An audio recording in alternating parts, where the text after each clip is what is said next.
P T N news کے ناظرین السلام علیکم۔ کواد آکس اور انڈیا کے اسٹریٹجک مفادات۔ خطے میں امریکہ کی فوجی سرگرمیاں بڑھنے سے انڈیا کسی تذبذب کا شکار ہوتا جا رہا ہے۔ حال ہی میں ہونے والے اقوام متحدہ کی جنرل اسمبلی کے 76ویں اجلاس کے ساتھ ساتھ وہاں ہونے والی سفارتی ملاقاتوں سے اندازہ ہو رہا ہے کہ انتہائی اہم انڈو پیسیفک خطے میں طاقت کا نیا توازن قائم ہونے جا رہا ہے۔ بظاہر امریکہ چین سے نمٹنے کے لیے اپنے شراکت داروں کے درمیان مزید ہم آہنگی پیدا کرنے کا خواہش مند ہے۔ ان مذاکرات کے دوران انڈیا کے سامنے مسئلہ متعدد آپشنز کا ہے، بالخصوص امریکہ کے ساتھ اس کے تعلقات میں فوجی عنصر شامل ہے۔ ایک طویل عرصے سے ناظرین انڈیا کا کسی بڑی طاقت کے ساتھ فوجی اتحاد نہ کرنے کا موقف اب آزمائش میں پڑ گیا ہے، کیونکہ امریکہ کا علی الاعلان مقصد یہ ہے کہ طالبان کے زیر کنٹرول افغانستان میں مستقبل قریب میں فوجی صلاحیتیں برقرار رکھی جائیں گی۔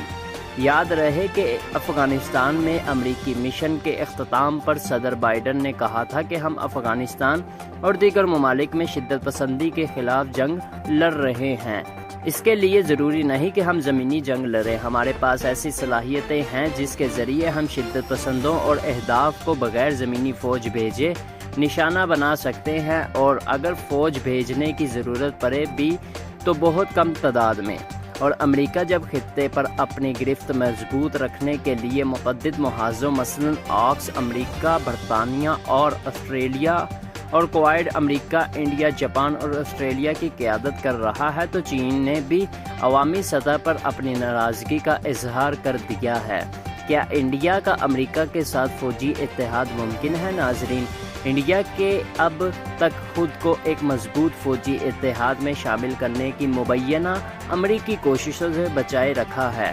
افغانستان پر طالبان کے قبضے اور پاکستان کی جانب سے امریکہ کو اڈے دینے سے انکار کے بعد انڈیا میں امریکہ کی فوجی موجودگی کی ضرورت بڑھتی جا رہی ہے۔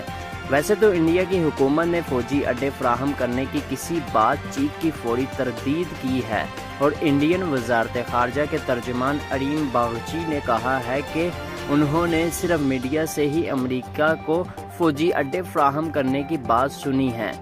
باغچی نے دعویٰ کیا ہے کہ امریکی کانگریس میں سماعتوں کے دوران ہونے والے غور و خوض سے اس سے تھوڑا مختلف ہے، جو میڈیا نے اینٹونی بلنکن کے ریمارکس کے بارے میں رپورٹ کیا ہے۔ انڈیا کے امریکہ کے ساتھ فوجی روابط حالیہ برسوں میں بڑھے ہیں، اور اب دونوں فریقین کے درمیان 3 بنیادی اہمیت کے فوجی معاہدے موجود ہیں۔ ان میں بیسک ایکسچینج اینڈ کوآپریشن بیکا لیموا اور کوما کاسا شامل ہیں، مگر انڈیا کی جانب سے امریکی فوج کو اپنے اڈے دینے میں ہچکچاہٹ کے پیچھے جو اسٹریٹجک خود مختاری کا تصور ہے، اس کا ایک تاریخی اور گہرا ثقافتی پس منظر ہے۔ انڈیا کے سیکرٹری خارجہ اور سابق مشیر قومی سلامتی شیو شنکر مینن نے اپنی کتاب چوائسز میں انڈیا کی خارجہ پالیسی کے ممکنہ مستقبل کا خلاصہ پیش کیا تھا۔ ان کا تبصرہ یہ ہے کہ انڈیا اپنی اسٹریٹجک خود مختاری مضبوط کرنے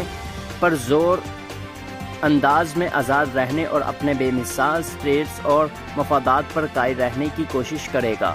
کیا آکس سے انڈیا اور کوائڈ کے لیے مشکلات پیدا ہوں گی؟ حال ہی میں امریکہ، برطانیہ اور آسٹریلیا کے درمیان طے پانے والے فوجی معاہدے آکس نے کئی مبصرین کو حیران کر دیا ہے۔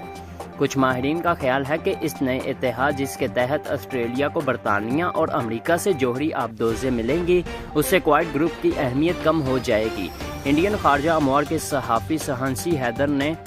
ٹی وی چینل NDTV سے بات کرتے ہوئے کہا ہے کہ کوائڈ کافی آگے بڑھ چکا ہے، مگر آکس کا اعلان نے کوائڈ سے ایک طرح سے اہمیت اور کچھ حد تک سیکیورٹی کی چمک دھمک بھی چھین لی ہے۔ اس طرح اسٹریٹجک مواد کے ماہر نتن پائی نے آکس کو کوائڈ سے زیادہ مضبوط اتحادی تعلق قرار دیا ہے۔ انہوں نے یہ بھی کہا ہے کہ کچھ لوگوں کو سوال ہے کہ آکس میں انڈیا اور جاپان بھی شامل ہو سکتے ہیں یا نہیں، تاہم ان کے مطابق اگر ایسا ہو سکتا ہے تو پھر آکس کی ضرورت ہی کیا تھی، اور جہاں آکس اور کوائڈ کا مشترکہ مقصد چین کے بارے میں براہ راست بات کیے بغیر بھی چین سے نمٹنا ہو سکتا ہے، مگر یہ کام کیسے کریں گے اس پر شاید ہی اتفاق پیدا ہو سکے، مگر یہ انڈیا کے لیے اپنی اسٹریٹجک خود مختاری برقرار رکھنے میں مشکل پیدا کر سکتے ہیں۔ تاہم ناظرین دوسری جانب سابق سفارتکار اور اسٹریٹجک امور کے ماہر کیسی سنگھ نے NTDO سے بات کرتے ہوئے بتایا کہ انڈیا امریکی اتحادی یا کسی اور فوجی اتحاد کا حصہ بننے کے لیے تیار نہیں ہے۔ کوائٹ گروپ کے بارے میں کیسی سنگھ کہتے ہیں کہ بنیادی طور پر یہ 4 جمہوریتوں کی سافٹ پاور ہے جو وسیع تر ہو کر چائنا کے خلاف اور چائنا کو خوفزدہ کر سکتی ہے، کیونکہ چین نہ صرف اسلحے سے ڈرتا ہے بلکہ وہ جمہوریت کے تصور سے بھی خوف زدہ ہے۔ انڈیا میں صفحے اول کے انگریزی اخبار دی ٹائمز آف انڈیا کی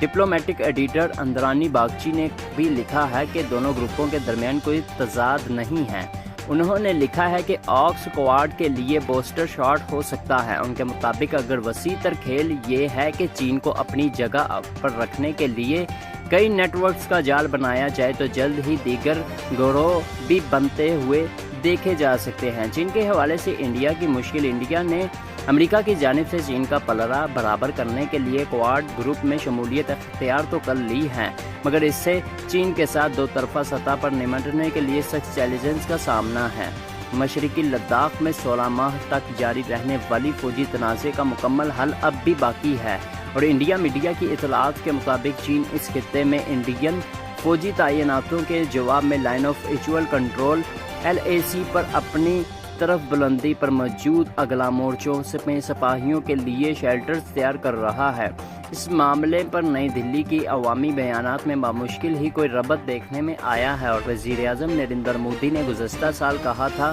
کہ چین کی جانب سے کوئی دخل اندازی نہیں ہوئی ہے اور نہ ہی 1 انچ انڈین زمین پر اس نے کنٹرول حاصل کیا ہے، مگر انڈیا کی وزارت خارجہ نے حال ہی میں 24 ستمبر کو کہا ہے کہ طویل عرصے سے جاری یہ سرحدی تنازع سرحد پر چین کی جانب سے اشتعال انگیز رویے اور زمینی صورتحال کو تبدیل کرنے کی یک طرفہ کوششوں کا نتیجہ ہے۔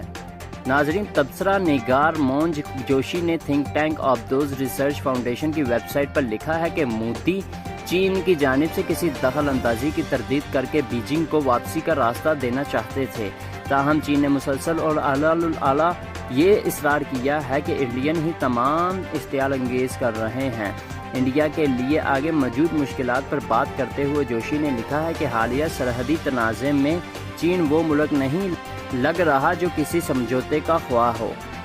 دوستو، ہمارے چینل کو سبسکرائب کر دیں تاکہ ہماری آنے والی ویڈیوز بر وقت آپ تک پہنچتی رہیں۔